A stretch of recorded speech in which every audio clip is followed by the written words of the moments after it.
Goeiemôre geliefdes, ek is Hubert Ferreira, leraar van die AP Kerk in Hoedspruit en ek gaan vir ons voort met ons studie uit Numeri hoofstuk 32, lees vir ons weer die 23ste vers.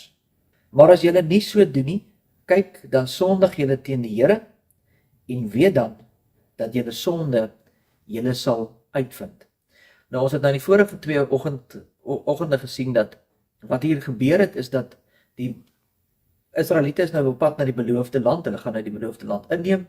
En net voordat hulle die beloofde land inneem, sê Reuben en Gad, die twee stamme, sê, maar ons wil nie ingaan nie. Ons wil nie verder trek saam met julle nie. Ons wil net hier bly. Ons gaan sommer hier, hierdie stukkie grond sal ons beloofde land vat. Dit wil ons as erfdeel hê. En ons nou die vorige twee rondes gesien dat dit 'n sonde teen die Here was, want die Here roep ons op om saam te werk, saam die beloofde land in te vat, saam met ander gelowiges te stry. Gister het ons gesien dat dit die sonde van luiheid is. Maar dis ook 'n sonde van selfsugtigheid. Want Reuben en Gad sê, maar gee vir ons nou ons erfenis. Laat ons nou maar gemaklik aan hierdie kant leef van die Jordaan. Hulle was nie besorg oor die ander stamme nie. Hulle gee nie om oor Levi en Benjamin en al die ander Asser en Dan en al die ander stamme nie.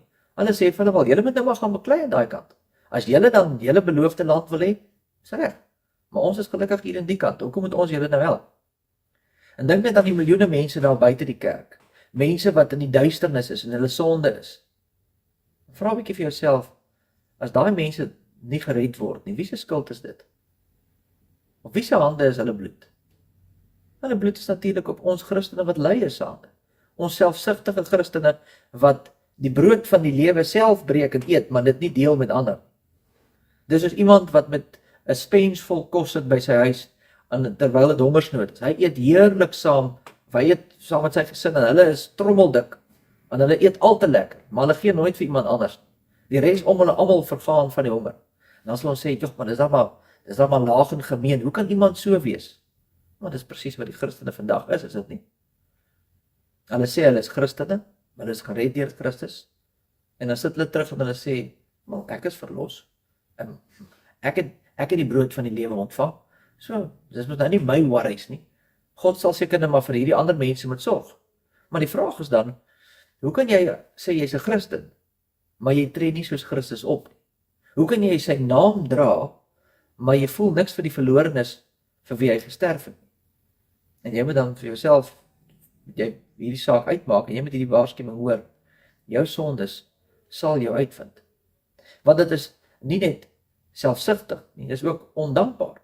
Want dis presies wat Reuben en Gad hier doen, dis 'n ondankbaarheid.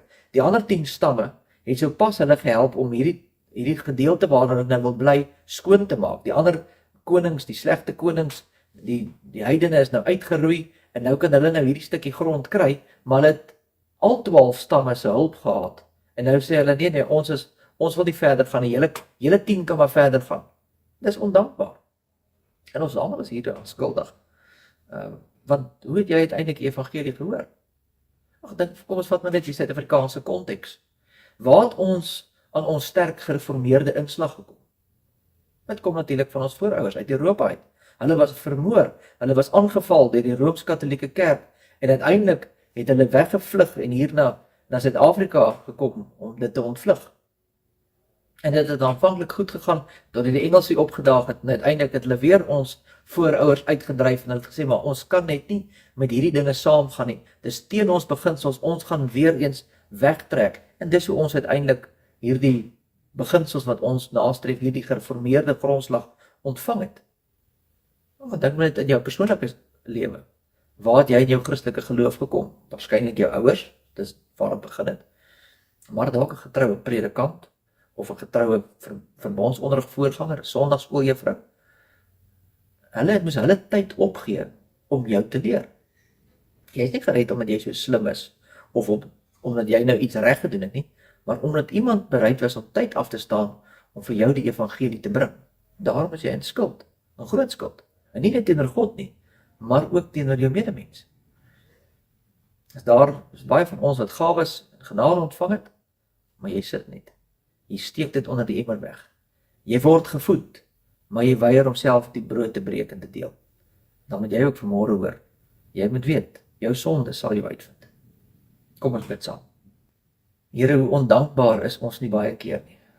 As ons dink aan hoe ons tot die geloof gekom het, die tyd en die opofferings wat daar gemaak is, deur ons voorgeslagte, deur mense wat in ons lewens dinge gedoen en gesê het, hulle die tyd geneem om ons te vertel van u woord en u waarheid. En hoe suinig is ons nie, ons hou daai woord vir onsself. Here, wil u ons tog genadig wees en ook hierdie sonde vergewe. Mag ons ook uitgaan en verkondig soos wat u van ons vra. Ons bid dit in Jesus naam. Amen.